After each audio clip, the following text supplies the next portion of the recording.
તમે જોઈ રહ્યા છો ફટાફટ ગુજરાતી સમાચાર. તાજા, ત્વરિત અને સચોટ સમાચારો માટે અત્યારથી જ અમારી ચેનલને સબસ્ક્રાઇબ કરો અને બેલ આઇકન દબાવો, જેથી કોઈપણ મહત્ત્વના સમાચાર તમારાથી છૂટી ન જાય. તો ચાલો શરૂ કરીએ આજના મુખ્ય સમાચારો. રાજકોટના જસદણ તાલુકાના આટકોટમાં દિલ્હીની નિર્ભયા જેવી જઘન્ય ઘટના બની છે. મૂળ દાહોદની 6 વર્ષીય બાળકી પર દુષ્કર્મનો પ્રયાસ કરી નરાધમે તેના ગુપ્તાંગમાં સળિયો ઘુસાડ્યો. લોહીલુહાન બાળકીને તાત્કાલિક રાજકોટની જનાના હોસ્પિટલમાં સારવાર માટે ખસેડવામાં આવી છે. હાલ બાળકીની તબિયત સ્થિર છે અને પોલીસે મુખ્ય આરોપીની ધરપકડ કરી છે. ગુજરાત સરકારની ઝૂંપડા વીજળીકરણ યોજના હેઠળ અત્યાર સુધીમાં રાજ્યના ગરીબ અને શ્રમિક વર્ગના 10 લાખથી વધુ ઝૂંપડાઓને વીજળીથી રોશન કરવામાં આવ્યા છે. મુખ્યમંત્રી ભૂપેન્દ્ર પટેલની સંવેદનશીલતાને કારણે આ યોજનાનો લાભ વધુમાં વધુ ગરીબ પરિવારો લઈ શકે તે માટે આવક મર્યાદા વધારીને ₹1.50 લાખ સુધીની કરવામાં આવી છે. છેલ્લા 5 વર્ષમાં સરકારે ₹8,499 લાખના ખર્ચે 1,52,466થી વધુ ઝૂંપડાઓમાં મફત વીજળીકરણ પૂરું પાડ્યું છે અને વર્ષ 2025-26 માટે પણ ખાસ બજેટની જોગવાઈ છે. આ યોજના હેઠળ બીપીએલ કાર્ડ ધારકો ઉપરાંત અન્ય ગરીબ પરિવારો પણ કોઈપણ ભેદભાવ વિના મફત વીજ કનેક્શન મેળવી શકે છે. રાજ્યભરની આંગણવાડી અને આશા વર્કર બહેનો લાંબા સમયથી પડતર માંગણીઓ અને હાઈકોર્ટના ચુકાદા છતાં લઘુત્તમ વેતન ન મળવાના મુદ્દે અમદાવાદ કલેક્ટર કચેરી ખાતે પ્રતિક ઉપવાસ પર ઉતરી આવી છે. આ બહેનોએ સરકાર સામે વિરોધ પ્રદર્શન કરીને ચીમકી આપી છે કે જો તેમની માંગણીઓ સ્વીકારવામાં નહીં આવે તો તેઓ રણચંડી બનીને સરકારની ખુરશી હલાવી દેશે. સુરતના શેરબજારનું કામ કરતા એક પિતાએ પોતાની 7 વર્ષની દીકરીને માતા દ્વારા સામૂહિક દીક્ષા મહોત્સવમાં દીક્ષા અપાવવાના નિર્ણયને અટકાવવા ફેમિલી કોર્ટમાં અરજી કરી છે. માતા દીકરીને લઈને 6 મહિનાથી અલગ રહે છે અને નાની ઉંમરે દીક્ષા અપાવવા માટે અડગ છે, જ્યારે પિતાનું કહેવું છે કે દીકરી મોટી થયા પછી દીક્ષા લે તો વાંધો નથી.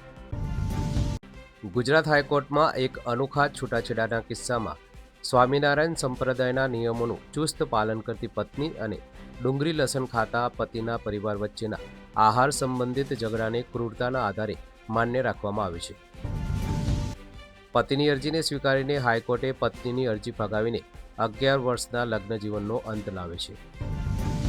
વડોદરા મહાનગરપાલિકાના વોર્ડ નંબર 13ના વોર્ડ ઓફિસર અભિષેક ચૌધરીએ જાહેર રસ્તાઓ અને સ્થળો પર કચરો ફેંકનારાઓ સામે કડક પગલાં લેવાનું શરૂ કર્યું છે. ન્યાય મંદિર રોડ વિસ્તારમાં સ્થળ પર જ કાર્યવાહી કરીને વોર્ડ ઓફિસરે કચરો ફેંકનાર પાસેથી દંડ વસૂલ્યો હતો, જેથી કચરો ન ફેંકવાનો સ્પષ્ટ સંદેશ અપાયો છે. સરકારી ઉચ્ચતર માધ્યમિક શાળા શિક્ષણ સહાયક ભરતી 2024 અંતર્ગત શાળા ફાળવણી ન થયેલ અને પ્રતીક્ષા યાદીના ઉમેદવારો તારીખ 10 થી 12 ડિસેમ્બર 2025 દરમિયાન અમર્યાદિત સંખ્યામાં ઓનલાઈન શાળા પસંદગી કરી શકશે. ઉમેદવારો વેબસાઇટ gserc.in પર પોતાના માધ્યમ, વિષય અને કેટેગરી મુજબની ખાલી જગ્યાઓ પૈકી અગ્રતા ક્રમ અનુસાર શાળાઓની પસંદગી કરી શકે છે.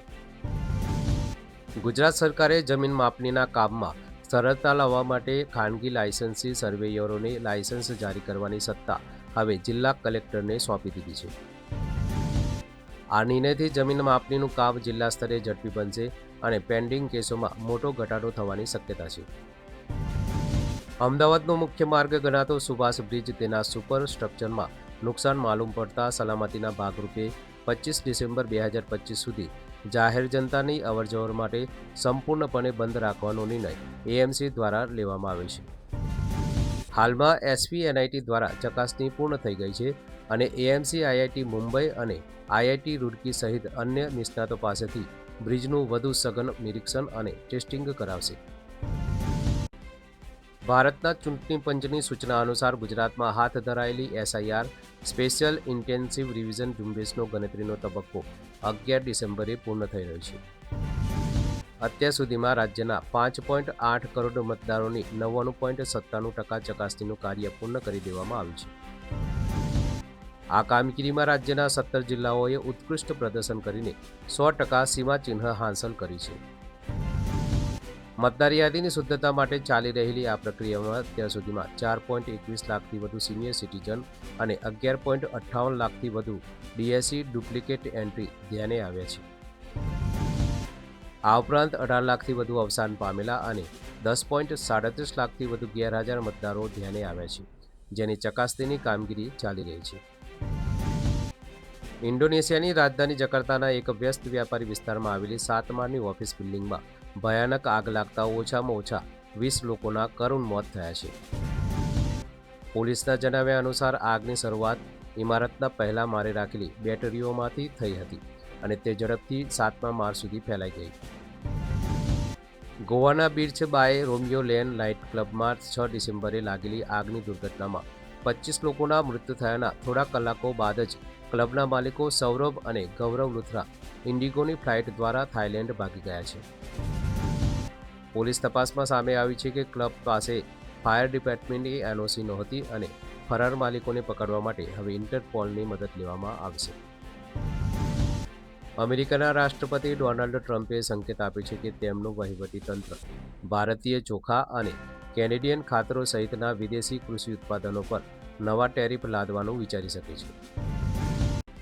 અમેરિકન ખેડૂતોએ ફરિયાદ કરી છે કે ભારત, થાઇલેન્ડ અને ચીન જેવા દેશો દ્વારા ઓછા ભાવે ચોખા વેચવાના કારણે સ્થાનિક ખેડૂતોને ભારે નુકસાન થઈ રહ્યું છે. ટ્રમ્પે યુએસ ટ્રેઝરી સેક્રેટરીને ભારતીય સબસિડી નીતિઓની તપાસ કરવા અને ડમ્પિંગ કરતા દેશોની યાદી બનાવવાનું સૂચન કર્યું છે. આ સંભવિત ટેરિફની જાહેરાત એવા સમયે થઈ છે જ્યારે યુએસ ટ્રેડ રિપ્રેઝેન્ટેટિવનું એક વરિષ્ઠ અમેરિકન પ્રતિનિધિમંડળ આ અઠવાડિયે 10 અને 11 ડિસેમ્બરે ભારત સાથે વેપાર વાટાઘાટો ફરી શરૂ કરવા આવી રહ્યું છે. તમિલગા વેત્રી કઝગમ ટીવી કે ચીફ અને અભિનેતા વિજયની પુડુચેરીમાં યોજાયેલી વિશાળ રેલીમાં ભીડ બેકાબૂ બની ગઈ હતી. ફક્ત 5,000 લોકોની જ મંજૂરી હોવા છતાં મોટી સંખ્યામાં લોકો બેરિકેડ કૂદીને અંદર ઘૂસી ગયા હતા. આ રેલી દરમિયાન તમિલનાડુના એક વ્યક્તિએ પિસ્તોલ લઈને ઘૂસવાનો પ્રયાસ કર્યો હતો, જોકે પોલીસે તેને લાયસન્સવાળી પિસ્તોલ સાથે પકડી લીધો હતો. ઇન્ડિગોની ફ્લાઇટ્સ રદ થવાને કારણે મુસાફરોની વધારાની ભીડ અને માંગને ધ્યાનમાં રાખીને પશ્ચિમ રેલવેએ 9 સ્પેશિયલ ટ્રેનોની 40 જેટલી ટ્રીપ્સ દોડાવવાનો નિર્ણય કર્યો છે. આ સ્પેશિયલ ટ્રેનો મહારાષ્ટ્ર, ગુજરાત, રાજસ્થાન અને દિલ્હીના મુસાફરોની સુવિધા માટે મુખ્યત્વે મુંબઈથી સુકુરબસ્તી, નવી દિલ્હી અને દુર્ગાપુરા જેવા સ્થળો માટે દોડાવવામાં આવી રહી છે. ઇન્ડિગોની ફ્લાઇટ્સ રદ થવાને કારણે સર્જાયેલી ઓપરેશનલ કટોકટીને પગલે નાગરિક ઉડ્ડયન મંત્રી રામ મોહન નાયડુએ ઉચ્ચ સ્તરીય બેઠકમાં ઇન્ડિગોના મેનેજમેન્ટનો ઉધડો લીધો હતો. મુસાફરોની હાલાકી ઘટાડવા અને સિસ્ટમને સ્થિર કરવા માટે મંત્રાલયે ઇન્ડિગોને તાત્કાલિક અસરથી તેની કુલ ફ્લાઇટ્સમાં 10% ઘટાડો કરવાનો આદેશ આપ્યો છે. સરકારે કંપનીને ફ્લાઇટ્સ રદ થવા પરના બાકી રહેલા રિફંડ અને અટવાયેલા સામાનની ડિલિવરી પ્રક્રિયાને ઝડપી બનાવવા તેમજ ભાડા નિયંત્રણમાં રાખવા માટે કડક સૂચના આપી છે. ઇન્ડિગોએ દાવો કર્યો છે કે હવે સ્થિતિ સામાન્ય થઈ ગઈ છે અને બુધવારે લગભગ 1,900 ફ્લાઇટ્સ ઓપરેટ કરવાની યોજના છે. પૂર્વોત્તર રેલવેના મઉ પીપહરી દીહ દુલ્લહપુર સેક્શનમાં ડબલિંગ અને ઇન્ટરલોકિંગ કામગીરીને કારણે 16 અને 17 ડિસેમ્બર 2025ના રોજ ચાલતી train number 19,489, 19,490 Sabarmati Gorakhpur express Varanasi સ્ટેશનથી આંશિક રદ અથવા પ્રારંભ થશે. આ કામગીરીને લીધે 17 ડિસેમ્બરની ટ્રેન નંબર 19,489 અમદાવાદથી 4 કલાક મોડી ઉપડશે. અન્ય ટ્રેનો નિર્ધારિત માર્ગને બદલે પરિવર્તિત માર્ગ વાયા ગાજીપુર સિટી, ઓડીહાર, જોનપુર પરથી ચલાવવામાં આવશે. વન્યજીવ સંરક્ષણ અને પશુ કલ્યાણના ક્ષેત્રમાં ઉત્કૃષ્ટ કાર્ય કરવા બદલ અનંત અંબાણીને અમેરિકામાં ગ્લોબલ હ્યુમેનિટેરિયન એવોર્ડથી સન્માનિત કરવામાં આવ્યા છે. તેઓ આ સન્માન મેળવનારા સૌથી યુવા અને પ્રથમ એશિયન વ્યક્તિ બનીને એક ખાસ રેકોર્ડ બનાવ્યો છે. આ પુરસ્કાર વનતારા પ્રોજેક્ટ માટે અપાયો છે.